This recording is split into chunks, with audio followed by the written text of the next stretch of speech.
It was a beautiful day on the island of Sodor, and Thomas and the Polar Express were excited because they were going to go to the Sodor Raceway.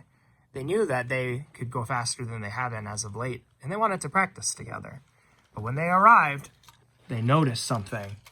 There was a great big T-Rex with a guest on Sodor, Twilight Sparkle, perched upon his head. And then Said Thomas.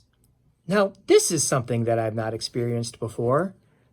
There is a Tyrannosaurus Rex on a raceway with Princess Sparkle on top of his head. He's sleeping, but she is awake. She looks like she wants to talk to us. You're right, Thomas, said the Polar Express. Let's try and chat with her and see what's going on. Twilight Sparkle was excited to see some trains approach because she wanted to talk to a couple of people about the situation she was in. So she quickly got up off the dinosaur and flew down by where both of her new train friends were hanging out.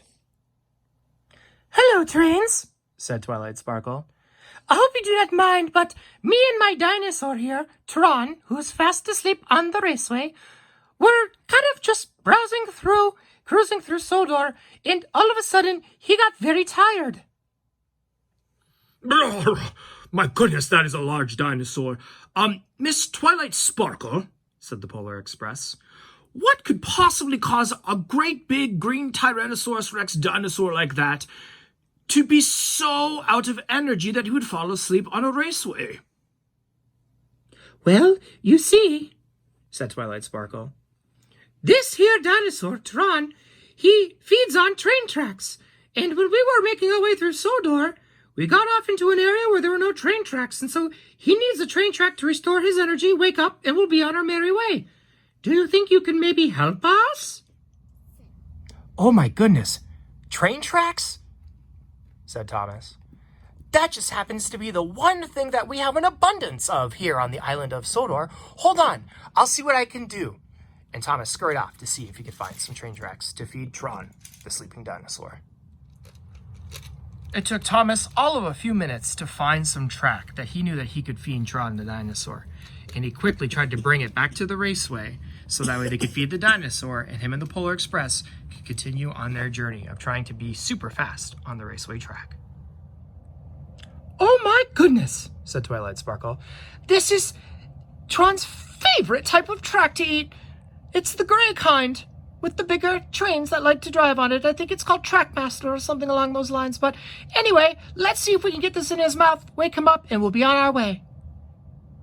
The Polar Express, being no stranger to danger, was able to attach the track to the bottom of his wheels and put it into Tron's mouth and try to feed him.